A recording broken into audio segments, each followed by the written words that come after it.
Yatsuya was a miserable, lonely, useless loser who hated everyone at school and thought that his life was absolutely worthless. But before he knew it, he was teleported into a video game world with a cheat leveling system to slay the strongest monsters in existence. As he fell into the water, he discovered that he was surrounded by hungry, disgusting monsters, so he began swimming away. Before long, he came across Shindu and Hakazaki, who were students from his class, and soon realized that some weird crap was happening. When he looked behind him, he found a useless, haunting, faceless weirdo who called himself the Game Master. Mr. Sharknadoed Face began telling him that he was trapped in the world of a video game, and that their only way of getting out was by fulfilling the village chief's request within 14 days. When Yatsuya wondered how he stuffed breakfast into his ugly pit face, the Game Master told them that they had 8 quests left to complete their mission. But with each quest that was completed, a new student would join their group. Having said this, he introduced Hakazaki as a warrior, but called her the most useless brain-dead warrior he had ever seen.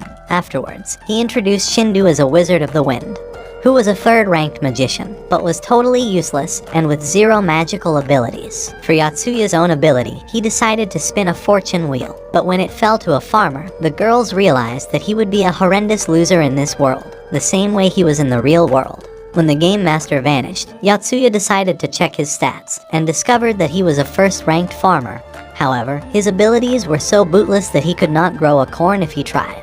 He wondered why he was so unlucky to be chosen as a farmer, and thought that his boring, horrendous reality was quickly infecting this new world. However, he became saddened by the thought of returning to school, since he was a useless, lazy kid that only cared about playing video games. Before long, they spotted some goblins in the bushes, so Yatsuya summoned his sickle and began running towards them. But he missed, and a goblin broke his sickle. Determined to eliminate them, he decided to ask Shindu to join in support, so she summoned her staff. However, Yatsuya was still eager to end them, so he asked Hakazaki to attack the goblin, but the frightened girl threw her sword. Realizing his opportunity, Yatsuya tried picking up the sword, but it was invisible to his hand, so Shindu told him that he could not take someone else's weapon.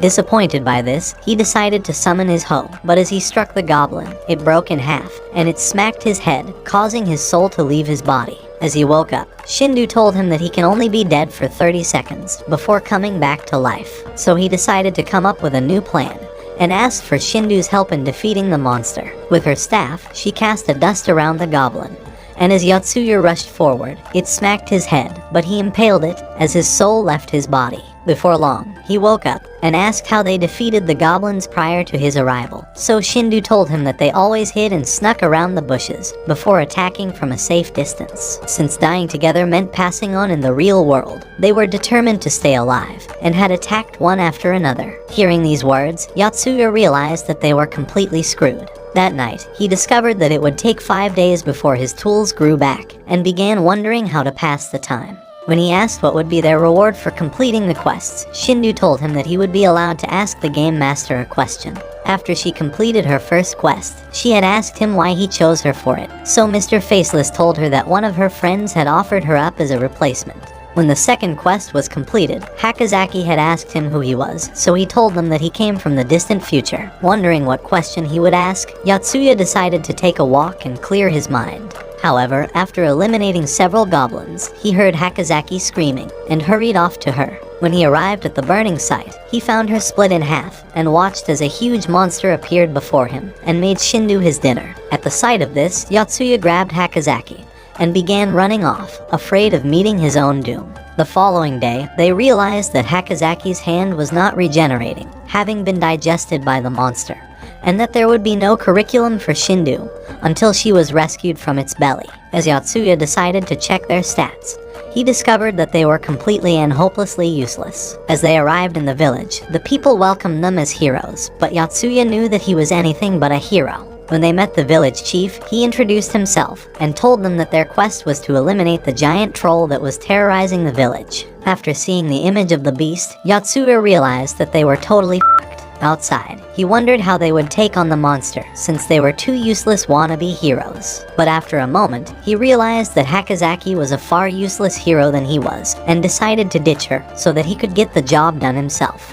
However, she ran after him, hoping to support him, but he told her that he intended to level up, and was convinced that she would only be a deadweight. In the forest, Yotsuya decided to find some goblins, hoping to level up by slaying them. At his current level, he stood no chance of facing off with the troll, or he would become dinner for the ravenous monster. As he tried heading off, he came across a log point, and decided to look into the memories stored inside of it. In the memory, Shindu asked Hakozaki if she was hoping to see a boy join their team, but she told her that she hated all the boys, as she considered them simps and pervs who would do anything to get laid. However, when Shindu told her that she was hoping to see Yotsuya in their group, he became eager to find out if she was talking about him, since there were 2 boys in their class who bore the same name. But at that moment, the log point began vanishing before him. Realizing he may be caught in a harem, Yotsuya decided to become stronger, and to have ripping abs that would make the girls fall in love with him, so he set out to work. When he arrived on the mountains, he discovered that he could see the village before him, and before long, he saw a group of goblins in the bushes, and swiftly knocked them aside. As he dodged a goblin's attack, he smacked it and stuck another. He was angered by the memories of his depressing life, but decided to allow the last goblin to escape. As he checked the system, he discovered that he was now in the 9th rank, but wondered if he would be able to switch from a farmer to a warrior. He hated that Hakozaki was the only person that could wield a sword, and since she was too useless to use it, he was hoping to become the new swordsman in the team. Before his eyes, the system began counting down, revealing that Hakozaki had been slain, so he hurried off to check the village, and found the houses burning. Realizing they were about to fail their quest, Yotsuya hurried down the mountain, but when he arrived, he found the village empty, and the stats revealed that Hakozaki was not reviving, which made him realize that she had become dinner. As he rushed forward, he found a log point and decided to look inside of it. In the memory, a boy asked Hakozaki why she was trying to learn how to use her sword, so she told him that in her real world, she was too sick to do anything, and that being in this world was the only time she could try to do something. However, she continued feeling terrible that she was a deadweight to the team, yet was determined to help them whenever they needed her. Hearing these words, Yotsuya realized that he had been a useless self-centered buffoon. When the troll attacked the village, Hakozaki had decided to save the boy, but was knocked aside. However, as the monster tried chasing him, she jumped in his way, and managed to block his strike with her shield. Wounded by the impact, she became too exhausted to move, so he grabbed her and ate her out. At that instant, the beast appeared before him, so he began running off, hoping that he would not get eaten, but it jumped behind him and smacked him away. Luckily, he fell into the water and began running again, but the monster flew behind him. As he hurried into the forest, the troll tried jumping on top of him, but he narrowly dodged it and continued running. When it jumped again, Yotsuya realized that he could evade it by moving in a different direction, so he continued running and narrowly dodging it. But as he became tired, the beast began descending on top of him. Luckily, he saw a goblin before him, and as he stuck his stick inside of it, he increased to 10th rank, and the monsters freezed in that instant. The game master appeared behind him, and as he congratulated him for increasing his rank, he began spinning the fortune wheel again. But Yotsuya seemed to be out of luck, as he was selected to be a chef. While moping about his disappointment, he realized that he has a kitchen knife on the system, and decided to make it his new weapon. As he looked at the monster, he started seeing its organs, and soon realized that he had attained the knowledge to kill and cook his meat through his new chef skill. So when Mr. Faceless decided to unfreeze them, Yotsuya began cutting through its belly, and with the gut opened, Shindu and Hakozaki started appearing. When they wondered why he was wearing a different set of clothes, he told them that he had become a chef, in addition to being a farmer. He told them that he had figured out a way to defeat the troll, and began clattering his knives to draw its attention.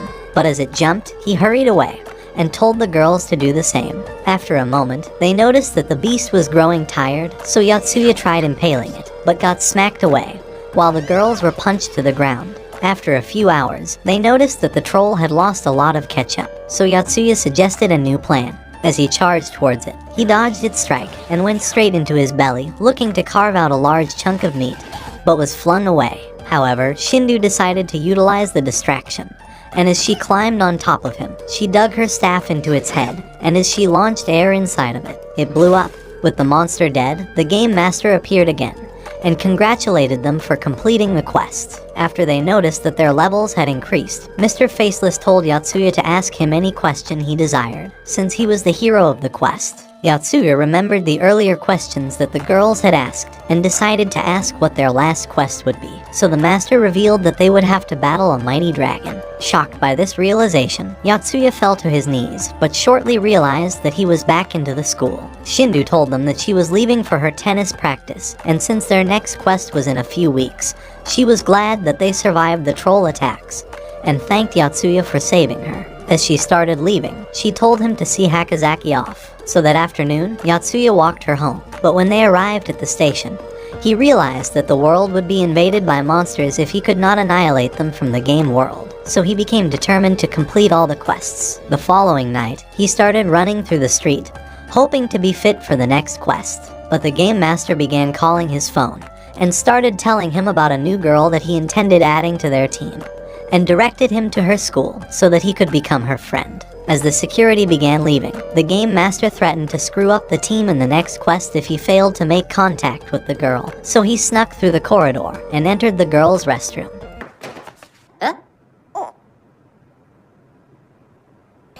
Yeah, boy. But as he wondered who he came looking for, Mr. Gamer told him to pick the girl in glasses. When one of the girls demanded to know why he was in their restroom, he began to stutter, realizing that he had been too much of a loser to learn how to speak with a girl. After discovering that the girl was recording him, he thought that she may have recorded the girl's plot on her phone, and decided to become her savior. So he grabbed the phone and broke it in half, leaving the girl in tears. However, he soon realized that the other girls may have also made recordings, so he grabbed another girl's phone and smashed it like a crazy dude, before stealing the last phone and splitting it. One girl tried kicking him, but as he blocked her, he realized that his workouts were beginning to pay off. However, the girl started running away, taking him for a creep, and threatened to call the police. That night, as he walked Yuka home, she wondered why this creepy stalker would not take a hike, but he thought that he was becoming a top G, and was beginning to win her over. When he asked her if she was being bullied, she told him that the girls were trying to get back at her for her wrongdoings. Racked by her own guilt, she began crying. But Yotsuya was not certain of what to do, since he had been too much of a creep to be around any girls. But suddenly, she started running off. A few weeks later, Yotsuya vanished into the game world, and found Shindu and Hakazaki waiting for him. But when he saw Yuka, the poor girl began freaking out. However, when Mr. Faceless introduced himself, she freaked out even more. As he spun the wheel for Yuka, it fell to a heat wizard, and in that instant, a wizard cloak appeared on her. Half-Face decided to show them their next quest, and told them that they had to deliver goods to a new village within 40 days, and began vanishing. Yotsuya tried explaining to Yuka that they were in a new world, but she was unwilling to listen, and began calling him a disgusting, creepy stalker. Hearing these words, Hakazaki and Shindu wondered how she met him, so after she told them that he had snuck into the girls' restroom, hoping to see their cherries, they decided to abandon him, and called him a hopeless, nasty simp. Looking to complete the quest sooner, they decided to split up so that they could cover up more distance. But Shindu offered to stay with Yuka until she became familiar with the new world. After a moment, she asked her why she decided to befriend her bullies after Yotsuya broke their phones. So Yuka told her that she had always thought it smarter to have her enemies closer to her. Since she hated the thought of getting bullied again, she had decided to stay close to them so that they wouldn't pick on her, and at the same time, had agreed to make Yotsuya their common enemy. Shindu told her that she hated bullies since she had been bullied herself, and hoped that Yuka would become brave enough to stay on her own. As they arrived on a field, they realized that the first day of their quest had ended in a total waste. Suddenly, a large monster crashed on the field, and a new monster forced its way out of it, and as it launched a bug at them, the group began running. But as Yotsuya stopped to look, it smacked his face, and the system revealed that he was dead. When Shindu was knocked down by another insect, Yuka decided to summon the power of her staff, but it merely began to glow.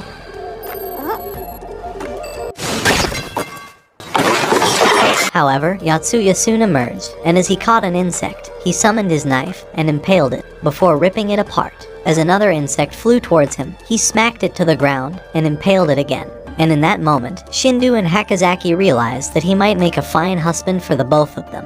When the monster began charging towards him, he asked Shindu to step aside while he took on the enemy like a real champ. And as he jumped on top of it, he summoned his knife again and started doing his business, leaving the creature flapping like a fish. Determined to eliminate it, Yotsuya decided to hold Hakazaki's hand, and using her sword, they slayed the monster together, and their stats increased. That night, Shindu woke up from a bad dream and found Yotsuya lifting a rock, so he told her that he was trying to get stronger since he would need all his strength in satisfying his growing harem. However, when he noticed that she was crying, he became curious to know why, as he remembered that she was always confident and graceful at school.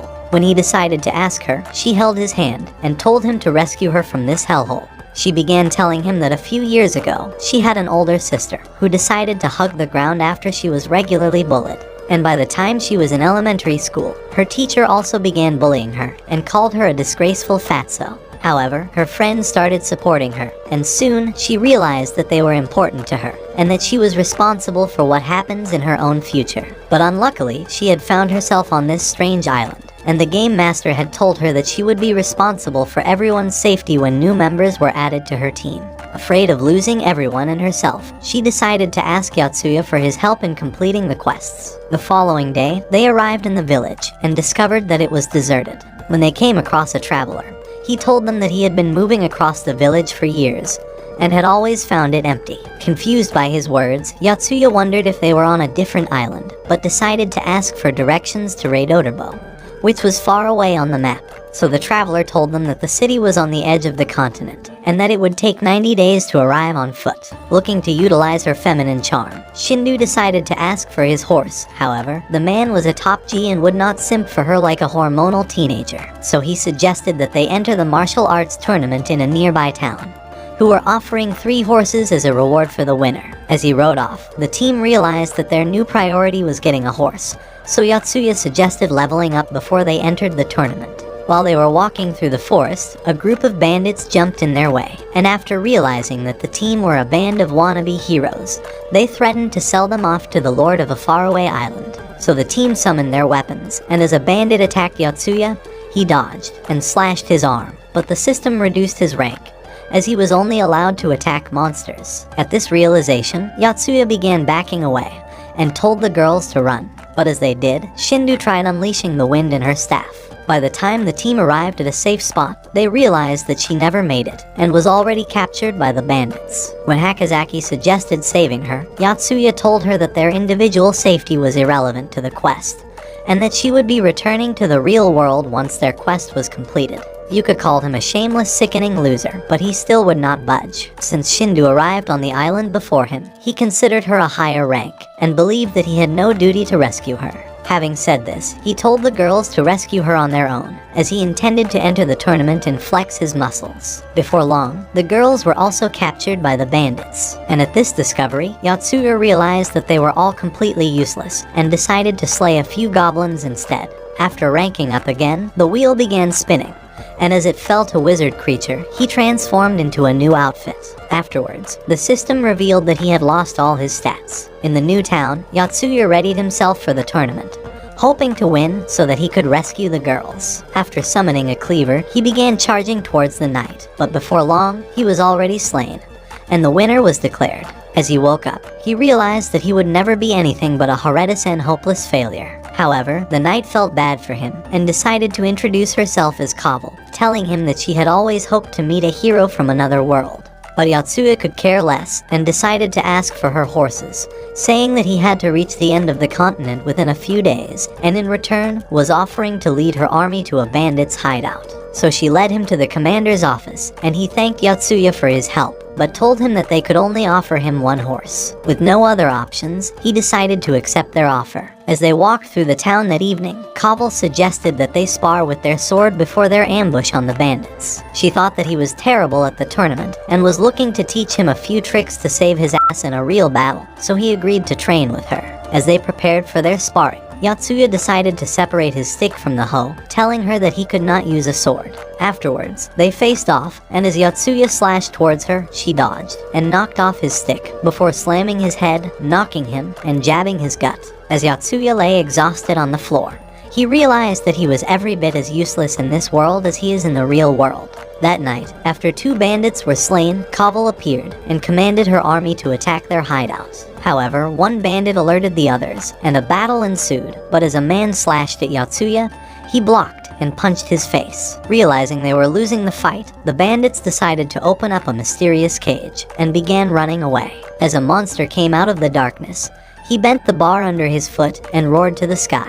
When Yotsuya wondered what he was, Kabul told him that he was a powerful monster that ate people for breakfast. And as he grabbed a sword, he began slashing at the soldiers, so Kabul ran towards him, but he broke her shield. Determined to defeat him, she drew her ridiculously long sword and charged towards him again as they began clashing swords. When Kabul's sword went flying off, the monster tried splitting her, but Yotsuya blocked with his cleaver. The beast tried slaying him, but Yotsuya unleashed the power of his wizard creature and commanded him to look back. As he slashed backwards, Yotsuya impaled him, but he merely picked him and cut him down. With that distraction, Kabul slashed his head off. In the hideout, Shindu thanked Yotsuya for rescuing them, but he told them that he lost the tournament and was only able to get one horse. With the girls looking disappointed, Kabul offered to escort them to their destination, but in return was hoping to train them on how to use a sword. So the following day, Yotsuya thanked the lord of the city and set out with the team. While traveling, Kabul suggested camping for the night, so that evening, Yotsuya made soup for everyone. With Hakazaki looking sad, Shindu wondered if she was sad due to seeing the bandits slain, so she confessed that the memory of it was stuck to her mind, and since she had such a weak stomach, she was convinced that she would vomit her food if she tried eating. She told Shindu that she wished to protect everyone, but was angry at herself as she continued to be a burden for the team. She wished to become stronger, but even in her dreams she continued to be a useless weakling. A few minutes later, Kabul tried teaching her how to use a sword. However, when she realized that she was too weak and useless to use it, she decided to give up on her. At that moment, her companions arrived and told her that they were attacked by goblins while trying to gather firewood. That night, as Yotsuya was healing one of the men with his healing magic, Hakazaki became sadder and was convinced that she was the most ugly and useless person alive. The following day, Hakazaki began clashing swords with Kabul, hoping to gain experience points and become stronger. But after switching to her longsword, she discovered that she could not lift it and was still the same disgusting loser she always was. So Kabul decided to put her out of her misery and smacked her head. A few hours later, Kabul's companion, Makua, hurried to inform them that a group of goblins were hiding in the forest. So Yotsuya offered to slay them in hopes of gaining more experience points. And as he hurried off, the girls followed him. After he slashed a goblin, Yuka casted her spell while Shindu blasted another. Spotting a goblin, Hakazaki became afraid, but as it jumped towards her, she impaled it with her sword and began crying. That night, as they gathered around the fire, Hakazaki remained sad and miserable. When Yotsuya said that he was disappointed that his rank was not increased, she merely stared at her hands. The next day, while they were traveling, they came across another group of travelers who were being attacked by monsters. When Hakazaki decided to rescue them, Yotsuya told her that they had only a few days left to arrive at their destination, and that they could not continue stopping every 5 minutes for pee breaks. However, she was determined to prove herself and suggested going alone. But the team thought that she would become sushi for the monsters, so Yotsuya decided to join her for support and told the others to continue traveling, as he promised to join them once the business was settled. As they began heading towards the monsters, they realized that only a few of the travelers were left. In that instant, the beasts began roaring at them, having noticed their presence. So they charged forward and summoned their weapons, but as Yotsuya struck a monster with his pan, Hakazaki was knocked back and eaten. When his pan was flung away, Yotsuya tried using his wizard skill to command the beast, but it ate his hand. However, he stuck it in the eye and flew at it with his knife, but when he tried ending it, another beast ended him. At the sight of this, Hakazaki wondered why she was trying to become a hero when she had no chance at ever becoming one. So as she returned into her body, she began to leave, but a monster spotted her and started rushing towards her, and as it flew to end her, she summoned her longsword and impaled its neck. When Yotsuya woke up, he found a carriage heading towards him, so after calling for the monster's attention, he started running towards it, but Kabul split it in an instant. With the monsters defeated, Yotsuya began healing a traveler with his magic. He told the girls that he had absorbed magic from the monsters, and through this magic, was able to increase his MP and use his healing ability. 2 travelers told him that they were from a faraway kingdom, and that they had been commanded to transport a few heretics to Raid Oderbo, which was the team's destination. With the men considered to be criminals, the leader Kamilto said that they would be executed once they arrived in the city. However, Kabul decided to confront him, demanding to know why he intended to slay his own people in another lord's city. But he told her to mind her f***ing business. Looking to end each other, they decided to draw their weapons, but Shindu stood in their way to separate them. After a few minutes, the team began wondering if escorting the prisoners to Reidoderbo was their true quest. However, they were not certain that it was the right thing to do, and thought that it may be a test from the game master. Yuka suggested heading to the city with the travelers, but stopping the execution before it happened. So after considering the thought, they decided to agree. The Ox soldiers comply with the idea, since they do not want to antagonize the heroes. During their journey, the party gets a chance to talk with the heretical citizens. They learn that the kingdom of Diok is divided between citizens who worship only the king and those who worship both God and king. The two sides are hostile towards each other, and when the kingdom's leaders' statues were destroyed, it was the final straw. The king then forbade religion in its entirety, executing all the believers. The leader of Diok's soldiers explains that their king is a good man that cares about his people, even awarding veterans of the war and those who have lost family members in it with free slaves. Takatati explodes with anger to that response, saying how they only bully the weak as a big and powerful country, that no one asks the slaves how they feel or think about it.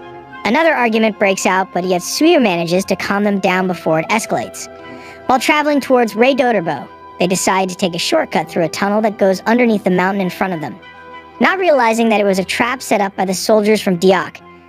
They get trapped in the tunnel, and the exit closes off behind them. With no other choice, the party pushes on, soon having to face the intricate traps built into the tunnel passageway. Thanks to Yotsuya's gaming intuition and their ability to revive, they make quick progress.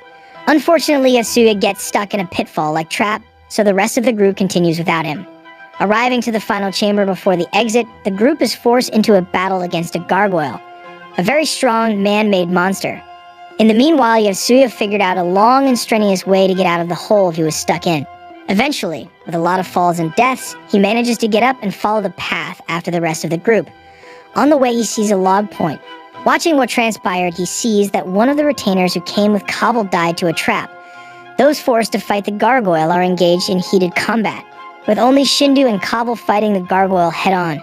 Kabul gets impaled by the monster and falls into the water, while Shindu defeats a random bat, leveling up to 10 and getting her second occupation. Time stops, and the game master spins the wheel, granting her the occupation of the sword warrior. With the new athletic abilities in the sword, she is able to put the techniques that she trained with Kabul into practice, stabbing the gargoyle into its heart and killing it. Yotsuya arrives just after, and after hearing what happened to Kabul, jumps into the water and pulls her out. Thanks to his new ability to heal, which he gained from his third occupation, he manages to save her life. Afterwards, the group formulates a plan on how to get revenge on the soldiers without implicating Kabul's homeland, as well as retrieving the citizens so they can deliver them for their quest. With the quest timer running out, the party splits up for the mission. Shindu, Akazaki, and Kabul's remaining retainer will head straight for Reidoderbo, while the remaining 3 will intercept the soldiers and save the citizens. The first party looking for any possible cargo they could also find that would classify as goods for the quest. The second party has a strategy meeting on how to handle the soldiers, deciding to deceive them so they do not throw the blame at Kabul's kingdom. Yotsuya has a plan and they follow it. Once they catch up with the soldiers, they put the plan into motion. After some performance, they fool the soldiers into believing that only Yotsuya and Takatati survived the tunnel. Takatati convinces 2 of them to follow her, while 1 remains behind to watch the citizens. After the 2 following Takatati realize they are being misled, they rush back to their camp. But it is too late, as Yotsuya already captured the soldier they left behind, as well as taking out their means of transport. By using some props, he makes it seem like he killed the citizens already, finally dousing the props as well as the restrained soldier with oil and then setting it all on fire. With the chaos of the fire, Yotsuya and Takatati make their escape. We see them picking up the 3 citizens that Yotsuya freed before in a nearby cave. Takatati confronts Yotsuya how he could set a human on fire. He simply states that the way everything in this world works for them is like in a game, so it has to be a virtual reality of some sort. Reasoning how it was only a virtual entity. After the 2 remaining Diok soldiers sent their mislead report back home, Kabul makes her appearance, slaying them to avenge the death of her retainer. The king in Diok gets the false report, learning only that his men anger the heroes, who in return ruin their mission. Following his advisor's words, the king orders for a method to kill the heroes to be researched. Yotsuya decides to try something else out for the goods they are meant to deliver. Takatati seems repulsed by what they packed into the boxes but quickly comes around. They continue along the road and head straight for Reidoderbo. While observing Kabul, Takatati gets the idea that she likes Yotsuya, So she keeps trying to set them up with ideal chances where they could be alone together. In the end, it turns out that Kabul just wanted to thank him properly for saving her life and helping her avenge her retainer, as she fears she would have died without realizing her goal. In the meanwhile, the first party manages to run into a carriage that is transporting goods to Ray Doterbo, convincing the driver to let them be his escort, hoping it will satisfy the goods requirement for the quest. Just as they are talking about it along the way, that part of the quest gets cleared from their log. It turns out that the goods they were supposed to deliver was what Yotsuya packed in the boxes, namely the heads of the Diok soldiers that they killed. It turns out that the second party got to Ray Doterbo first, and they went ahead to see if it would work for the goods requirement. Now the guards in Ray Doterbo learned of Diok's plot to publicly execute some citizens in their town as well. Soon afterwards, the first party meets up with them. Since Kabul only joined them until they reach Ray Doterbo, they split up from her, before splitting up among each other, so they could all go in separate directions and finish the second objective, which is to traverse 5% of the entire map. Seeing as they are close to running out of time, and with a small amount of percentage left to complete the quest, they set out. But as they are exploring, a sudden and very powerful blizzard envelops them. With their progress slowed down to a crawl, they are worried they might not make it.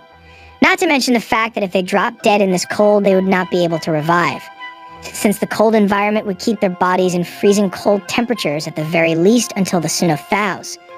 Hakazaki is the first to learn that, as she succumbs to the harsh blizzard and is blanketed by snow, unable to revive. Yotsuya then falls into a cave and dies too, but thanks to the warmer environment below the ground is able to revive. There he discovers an ancient ruin. With no way of climbing back up, he decides to delve deeper into the ruins. Shindu sees how Hakazaki is unable to revive, which motivates her to push on harder. So in her hurry, she wanders over a frozen body of water. Thanks to the layer of snow above it, she cannot see that it is, in fact, thin ice she is running on.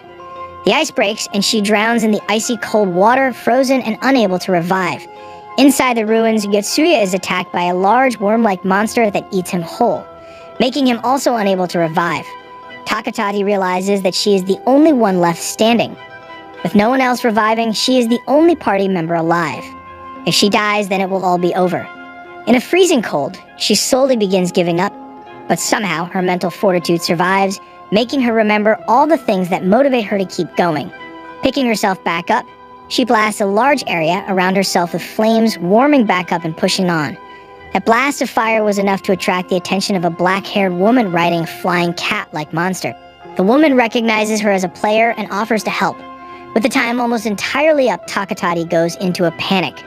But the woman unleashes her wind magic and makes them fly extremely fast, clearing their quest with only seconds to spare.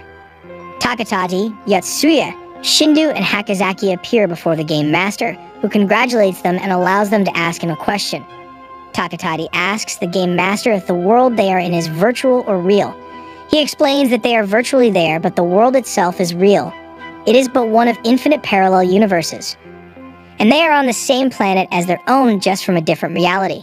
The realization that Yotsuya killed a real person by burning him alive sets in, and they are transported back to our world. Yotsuya feels himself falling as he keeps thinking about the life he took. He keeps remembering his childhood and how he hates the city he lives in. Suddenly, he is contacted by the game master, who sends him a message asking him how he feels now that he killed someone.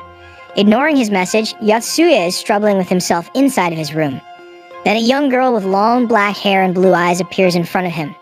It turns out that this is the game master. She keeps pressing him to answer the question. Yotsuya explains how he feels that killing the man was a mistake, and he only did it because he thought the man was virtual. The game master seems unsatisfied with the answer and sends him on a task to meet another player that will join them, leading him to a Chinese restaurant.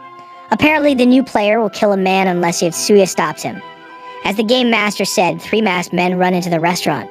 Yotsuya gets in their way, and thanks to the skills he gained in the other world, defeats them with ease, persuading the new player and his brother from taking the life of their intended target, explaining how they are being used.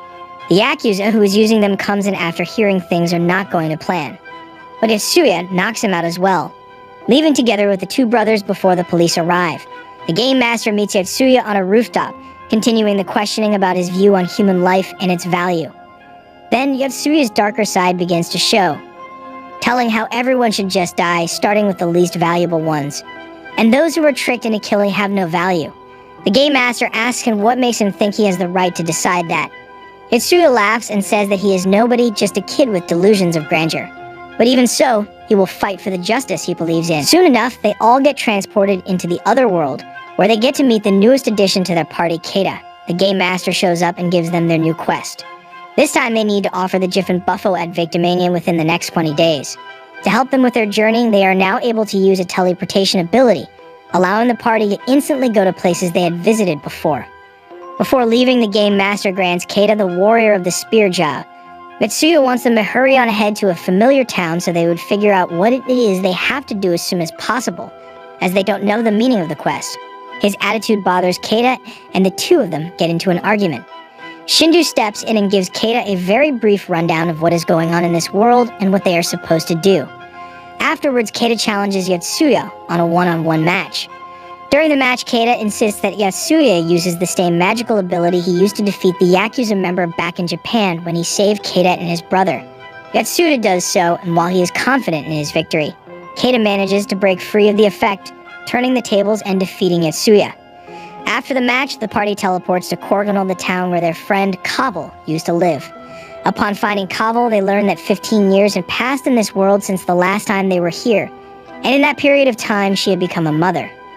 From her, they learned that after they left, the kingdom of Diok declared war in their attempt to unify the continent. During those battles, she had lost her arm and left the battlefield behind. Later on, Kavel talks to Yatsuya in private.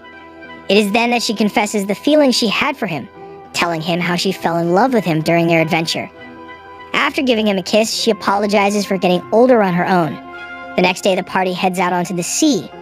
As they learn from Kavel that Jiffen is a small volcano island, the sailing is smooth, and soon they are on the island, created by two girls named Yana and Aoyu, who turn out to be ritual dancers, also known as Veikadam. As soon as the two girls realize they are not mercenaries, their warm attitude changes, turning them quite unfriendly. Apparently, they have been trying to recruit mercenaries and some other people who traveled with them on the same ship. Keita decides to play along, declaring how they will become mercenaries as well, which makes the two ritual dancers treat them kindly and answer their questions. From them, they learn that a Jiffen Buffo is an animal commonly found on this island, and the Victimania is a yearly festival that happens here. Aoyu and Yana explain how there cannot be a Victimania festival this year, as they do not have enough food for it. The reason for that are the orcs that showed up 5 years ago and took over the Kyumo castle on the island. They tried to fight them at first, but they lost, and before the orcs completely wiped them out and ate them, they offered them the buffo meat as an alternative. The orcs allowed some of them to live on so they could tend to the buffos, using them as food in place of humans. And considering that the orcs keep multiplying, soon there will not be enough buffos for all of them, and they will turn to eating humans again. That is why they ask for mercenaries to come and help them out. Yatsuya realizes that for their quest to be successfully cleared, they need to not only rid the island of orcs, but also ensure the safety of the two ritual dancers so Victimania can be performed. A spy listens into their conversation and brings the news to the Orc Queen, who seems excited by the information. The mercenaries who came to Jiffen are training the locals, trying to prepare them to fight the orcs.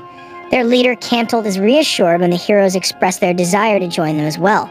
However, during their tryout, it becomes obvious that Getsuya, Hakazaki, and Takatagi do not possess the skills required to fight the orcs, so they are not selected for the combat teams. This infuriates Yatsuya, and he rushes off to level up.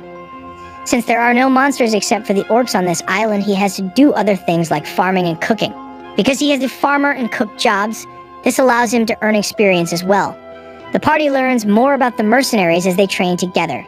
A short boy called Rice is very agile and helps Keita polish his skills with the spear. Wall gets into an argument with some locals who are not happy with the idea that they have to fight, blaming the mercenaries for not doing their work. Campbell tries to calm them down, explaining how they need to be determined enough to fight in order to protect their homes, or they will just get wiped out if the ones they hired fail to defeat the orcs. This just creates more tensions among the locals, with some insisting they should have never tried to fight the orcs. The argument gets interrupted by an orc that happens to come along. The orc is a tough opponent, but since it is only one, the mercenaries manage to bring him down. The locals realize that the orcs must have learned of their plans to attack them. This causes the arguing to escalate, until one of the mercenaries puts an end to it. Yana recognizes him as Thanza, a former resident of the island who left as a kid. Thanza manages to convince the locals to calm down and work together against the orcs in honor of their ancestors and for the sake of their future. All the hard farm work paid off for Yotsuya as he levels up enough to get another job, which turns out to be the blacksmith. Thanks to that job, he is able to create weapons and armor that anyone can use. Realizing the potential of that skill, he goes to the local blacksmith in order to learn from him. Under the blacksmith's tutelage, Yotsuya quickly improves his skill and creates a melee weapon that he can use against the orcs. Displaying the potential of his new weapon to Cantle, he gains his approval and is included in those who will fight the orcs. Hakozaki is worried about Yotsuya since he has been working almost non-stop to make weapons and gain experience, but when she brings it up with him, he explains how for him his own health is not a priority, promising to her that he will make sure that she and Shindu return back to their world no matter what, while considering the rest of the group replaceable. Camel happens to overhear the conversation and warns Yotsuya that this sort of thinking is dangerous for his own sake, telling them more about his past as a general. Their conversation gets interrupted by the news of orcs attacking the harbor. Arriving at the scene, they see Thanza fighting back against 3 orcs while the other locals at the harbor have already been wiped out. The orcs are hard to beat, with Shindu and Keita getting killed almost immediately. Yotsuya shifts the direction of the battle as he arrives with a new weapon he built, which is a massive crossbow that fires metal stakes instead of bolts. This weapon packs such a punch that the stakes are able to pierce the orcs' bodies entirely. They manage to defeat the 3 orcs with no further losses by killing 1 and forcing the remaining 2 to retreat. They hold a strategy meeting and position their troops around the key locations on the island, preparing for the orcs' attack. At first it seems like their stronghold is safe from the orcs thanks to Yotsuya's crossbow, but then the orcs begin throwing large rocks at the walls, eventually breaking through. In order to buy more time for those inside the walls, Rice sacrifices himself, allowing the others to finish off the orcs and evacuate the stronghold. Keita regroups with the 3 at the stronghold and they head for the blacksmith's workshop to make more ammunition for the crossbow. Meanwhile, Shindu and Cantle are confused by the way the orcs are attacking, realizing that their main target must be the ship on which they evacuated the women and children before the fighting began. Following up on that logic, they go to investigate and run into the Orc Queen as she is preparing to swim towards the ship. After a quick chat, the huge Orc Queen attacks both of them, forcing them to struggle for their lives. Arriving at the blacksmith's shop, Yotsuya's group find that it has been attacked by the orcs as well. The mercenaries and locals who defended it managed to win, but at a high cost. Wall has died and Katz has been injured. Realizing that they need to evacuate the wounded to a safer place, Hakozaki convinces some locals to stay behind and help her and Takatati, while Yotsuya and Keita escort the wounded. After escorting them to Yana and Ao Yu, who are at the sacred ground of the Vakadam Cave, Yotsuya and Keita start an attack on the Kumo Castle together with a handful of locals. On the beach, Shindu and Cantle jump the queen from behind cover, but their attack is thwarted by a sudden strong earthquake. The earthquake is the result of the volcano erupting and fiery rocks start raining down onto the entire island. Due to the strong shakes, the Vakadam Cave collapses, separating Ao Yu and Yana. Distracted by the events, Shindu gets killed by the queen and tossed into the sea, preventing her from coming back to life. She realizes that the sea began receding, which signals the forming of a tsunami, but she is unable to convey that information to anyone else. The volcano continues erupting, pouring rivers of lava down and destroying the village. Those who are able to run do what they can to reach high ground, as in the distance they can see the tsunami approaching. The Orc Queen and Cantle are caught by the wave, getting washed off. Inside of the Kumo Castle, Yotsuya's group meets up with Ao Yu. She used an old secret passage to evacuate the remaining wounded from the collapsed cave, and it led them here. Yotsuya quickly forms a plan on how to deal with the remaining orcs inside of the castle. Ao Yu and Yana hold a motivating speech to those around them, trying to give them hope. At that point, the volcano emits an even greater eruption, followed by a dragon rising out of it. The dragon does not seem to be attacking anyone, so they ignore it for now and focus on the orcs. While trying to lure them out so they can finish them off, Yotsuya realizes that they are staying inside to protect a very young Orc Queen. In the meanwhile, the actual Orc Queen has managed to survive the tsunami, swimming towards and boarding the ship with women and children. However, Thanza followed after her, engaging her in combat to protect the locals. The castle remained strong in spite of all the quakes and lava, and their Yotsuya came up with a new plan to take out the orcs residing inside of it. Putting it in motion, he manages to get in and grab the young queen, baiting the last remaining orc to follow after him as he runs out and tosses her into the lava. With the orc trying to save the young one, he knocks him over as well, making both of them fall into the liquid death. As he watches them melt in the lava, he curses himself for being so weak that he had to do this. Yana realizes that everyone is getting weaker because some sort of magic is slowly draining their life force, making it flow towards the dragon. Another gigantic wave hits the boat, throwing Thanza off balance and giving the queen an opening to strike. Just as she is about to finish him off, Shindu arrives and saves him. With the receding water, she was able to revive and head for the ship. By removing her heavy armor, she became very agile, allowing her to face the queen one-on-one. She kept dancing around her, cutting her over and over again. Thanks to that, the queen was slow to notice and react to the fact that the large waves pushed the boat all the way to the island, ending up within range of the giant crossbow that was by the blacksmith shop. From there, Hakazaki manages to shoot her, while Thanza gets back up on his feet and follows up by finishing her off. Yotsuya converses with Aoyu, learning from her that the life forces of people are being drained towards the top of the volcano where the dragon is. With nothing else to do but investigate, he and Keita head out to take a look. Reaching the top, Keita gets blasted away by the dragon, and Yotsuya realizes that there is no way for them to fight and win against it. Running away from it, he tackles Raji, the same local they met while climbing towards the top, in an attempt to bring him to safety.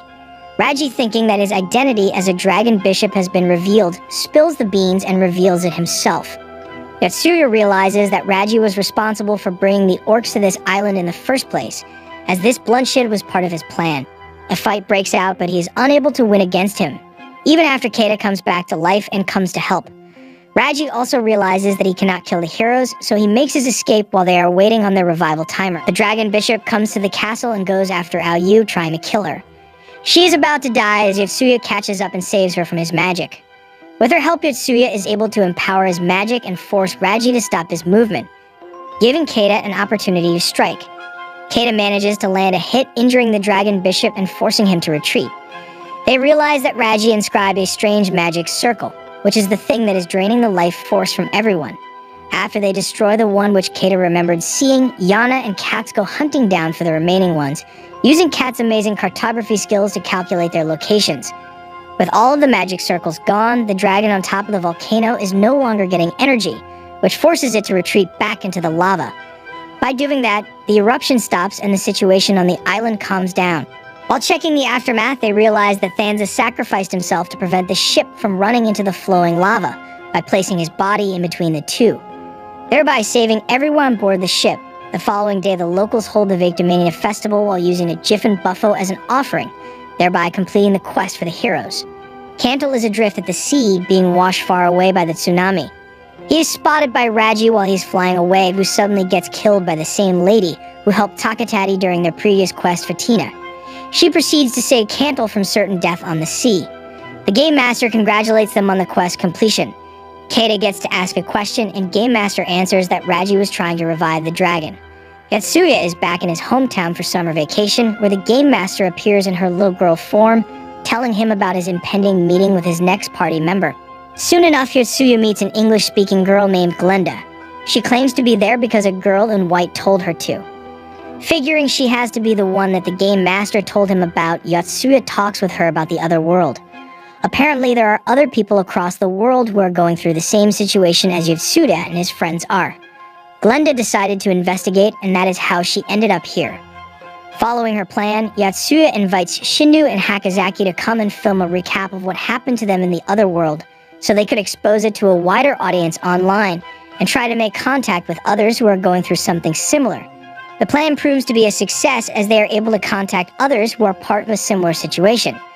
Getting summoned to the other world once more, the Game Master assigns the role of the Axe Warrior to Glenda before letting them choose their next quest. Before they can talk it over, Keita picks the quest which appears to be shorter, namely the quest to stop the destruction of the village Zagroth within the next 30 days. Once again, they decide to visit Kaval first, but the one they confused for Kaval turns out to be her daughter. It was 17 years since the last time they were here, and Kaval has passed away. She tells them where to find that remote village and organizes a carriage to bring them as close as possible. Betsuya struggles with his emotions once more, contemplating why Kaval liked him so much. The carriage drops them off near a large forest, and they need to search through it to locate their destination. On the way there, they stumble upon a goblin that turns out to be way stronger than the usual goblins they fought before. Glenda manages to take it out, and as they are talking about the unnatural strength of the goblin, Keita spots someone watching them. Chasing after the person, the party locates a lone house with a girl hiding inside of it. Hakozaki calms the girl down, and once she realizes that she is a hero, she becomes more approachable, introducing herself as Jesby and hailing from the village of Zagroth. After some small talk, Jesby ventures out into the woods to get some fruits. Upon her return, a human possessed by a monster appears, who she refers to as her father.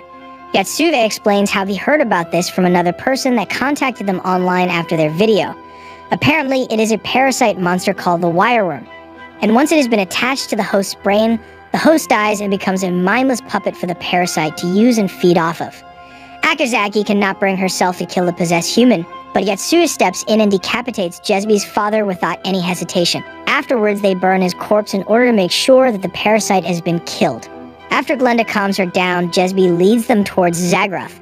On the way there, she explains how the village chief is exiling people from the village once they get too old to do their jobs, or when they go against his word. The reason for that is because there is less and less food for the villagers, so they do it in order for the village to survive, but the chief has been abusing his power. Her father and his friend Dan were exiled because they protested against him. Now that her father is dead, she has to return and tell her mother and brother what happened. Dan, on the other hand, was nowhere to be found as he left her father and went alone in search of New Eden, a promised place for those who get exiled from the village to go to, but no one really knows where it is. On the way to Jesby's home, they run into her friend Frock, who tells her about her mother passing away and her brother Lannon becoming mentally impaired from the trauma. Yatsuya and Glenda decide to go confront the village chief about the situation in the village when they run into his granddaughter Iris. She is very spoiled and full of herself, but Glenda convinces her to bring them to her home so they can talk with her grandfather. After a short conversation, the village chief manages to trick the two, trapping them in his basement dungeon. Afterwards, he comes with his guards to get Jesby, but finds more heroes there, so he tricks them to follow him away from the village. His guards capture Jesby once they are out of sight. The village chief tries to make the remaining heroes fall into a bottomless pit, but ends up gravely underestimating them as Shindu easily overpowers him and takes him hostage. Shindu, Hakozaki, Takatati, and Keita escort the village chief back to his mansion, where they meet a mob of upset villagers and the guards who captured Jesby. Before they can expose the village chief, he uses his charisma and authority to sway the villagers to his side, painting the heroes as the bad guys. The arguing escalates, but Keita cannot tolerate the chief's behavior any longer. Ignoring the penalty for striking humans, he proceeds to beat up the chief, his guards, and any other villagers willing to stand in his way. They release Jesby so she can return home before forcing the chief to tell them where Yatsuya and Glenda are. As they are talking, a massive monster invades the village with a horde of other monsters following after it. Yatsuya and Glenda break out of the dungeon and rejoin with the other heroes just in time to come up with a strategy as to what to do next. Realizing that they cannot fight all those monsters, they decide to evacuate as many villagers as they can through a dried-up well behind the chief's mansion. While they are getting ready to evacuate, the monsters are rampaging through the village, slaughtering any villagers they come across. In the end, only the heroes together with the village chief, Iris, Frock, Lannon, and Jesby manage to escape. Considering that their quest is still active and they did not die, it means that the remaining villagers still count for the completion of the quest. With that in mind, they make their way towards the forest, hoping to find a safe place. Noticing some tracks, Yatsuya and Glenda go ahead to scout, while everyone else takes a break by a river. Yatsuya and Glenda find a small camp of humans after following the tracks, who quickly recognize them as heroes. While the others are resting by the river, they get attacked by goblins. As they are fighting back, Yatsuya and Glenda arrive to help. With them is Dan, the person who got exiled together with Jesby's father. After the goblins are dealt with, they all go to the camp so they could catch up. Dan explains that those who left the village ended up here, creating this small community. Yatsuya insists they should abandon the camp as it is not safe due to the monsters acting up. Dan suggests they try to find New Eden, explaining how that was the original goal for people who left the village before the chief began using it to get rid of those he did not like. The chief chimes in, telling them the full legend of how to find New Eden, which states that only those who choose to die on their own are able to find it. Dan and the rest reason that this means that New Eden is in fact the afterlife, and they are outraged by the secret the village chiefs kept from them for generations. Jesby speaks up, insisting that New Eden is real, and that the heroes will surely be able to find it. Without any better options, they decide to get out of the forest first, as it is dangerous and does not have much food. Dan tells them that there is a goblin settlement in the way, so Yatsuya decides to launch a sneak attack under the cover of night with Shindu, Keita, and Dan. It seems that the goblins were ready for them, and the sneak mission turns into a bloody battle. Back with the villagers, Glenda is telling more about her past to Hakazaki. Their conversation is cut short with the murder of the village chief. After taking a look at his body, Glenda concludes that one of the men they found here is responsible for it, but they all deny having anything to do with it. Iris is devastated by her grandfather's death, demanding justice. The group is successful at forcing the goblins out of their settlement, and upon their return they talk about the death of the chief. Glenda's sharp mind comes into play, revealing that the culprit who killed the chief was in fact Jaka, the exiled cook. As they bind him, Iris screams at him, so Jesby takes her away to calm her down. The heroes leave him tied up in a separate hut inside of the conquered settlement, discussing among themselves what they should do with the murderer. At that time, they spot Iris heading for the hut where Jaka is held. Keita is first to run after her, but when he catches up, she has already killed Jaka. Turning to face him, Keita can see that she is already possessed by a wireworm. Keita is pained by it, but knows what has to be done. With one strike, he beheads Iris, much to the surprise and shock of everyone else. Yatsuya ponders how it was possible for Iris to get infected by the parasite, as she was with them the whole time. After burning her body, the villagers complain that they suddenly feel weaker. This reminds the heroes of Jiffen Island, making them realize that there must be a dragon bishop around preparing another ritual. Monsters suddenly attack them, with a troll devouring Shindu and Hakazaki. Fortunately for them, Sentinel appears and saves the day. He tells them how Fatina saved him and how he became her pupil. From him they learn more about the dragon bishops and their desire to revive the dragons, which will bring the end to all of humanity. Fatina sensed a dragon bishop in this area, so she sent him to investigate. While investigating, he learned that chunks of a meteorite fell here. Those chunks are filled with magic, making the monsters grow unnaturally strong. In addition to that, a blood ritual is being performed just as they suspected, which will continue to draw the life force of humans until it is complete. He gives Yatsuya the seeds of a magical plant that grows by absorbing large amounts of magic. By planting those nearby the meteorite pieces, they should be able to deplete them and weaken the monsters. Yatsuya realizes that since the blood ritual is still going, another village must be somewhere nearby. Yatsuya, Keita, and Takatati head out to hunt down the troll and save their two friends, which they succeed. Afterwards, they climb on top of a giant cliff, thinking it could be where New Eden is located, but as they get up there, they realize it is not. Yatsuya figures out what the last piece of the legend meant, the choice to die that is, and he plunges himself down the waterfall that is running down the giant cliff. Thanks to that, he is able to locate New Eden, hidden inside the cliff beyond the waterfall. The people there are warm and welcoming, stating how they have not made contact with the outside world in a very long time.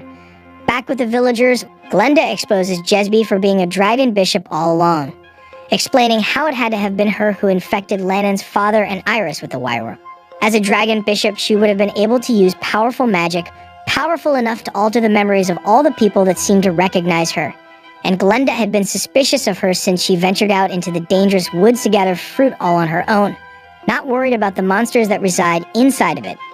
Instead of denying any of it, Jesby reveals her true colors, explaining how she had to manipulate the villagers to kill the chief, because he realized she was not from his village. She mocks everyone for being unable to tell she was a bishop, before summoning a flying monster and getting away. By the waterfall, Yatsuya returned from the other side and told his group what he had found out. Jesby arrives at their location, followed by Sentinel and Glenda, who warn them that she's a dragon bishop. Learning where the villagers she needs to sacrifice are, Jesby summons all of the monsters from the forest to come and attack the heroes. Sentinel exposes where the magic circles for the blood ritual are, and while Yatsuya attacks Jesby to keep her occupied, the rest focus on taking out the circles. Jesby is powerful, but Yatsuya manages to scratch her, creating an opening just big enough to plant the seed he got from Sentinel into it. Using his magic to accelerate the growth of the magic eating plant, he forces it to burst forth from within Jesby. The plant restrains Jesby as it absorbs her magic, as well as absorbing the magic from the nearby meteorite, causing the monsters to grow weak and stop fighting. Yatsuya goes to finish Jesby off, but Hakazaki stops him. Through her tears, she begs him not to kill another human, so he would not forsake himself. Frock confronts Jesby, asking her if the feelings he has for her were also planted into him by her magic, in response to which she sets herself on fire with the remaining magic she has, declaring her love for the great dragon while burning away. Afterwards, Yatsuya asks the people living inside of the cliff to name their village Zagroth, which allows them to clear their quest. The Game Master appears to congratulate them on their success. Sometime later, the Game Master appears in her girl form at Yatsuya's place. He tells her that he still does not have a proper answer to the value of life, but that he is determined to see it through to the end. Their actions are shaping the world on the other side, and whether he likes it or not, he is forced to stand on a million lives.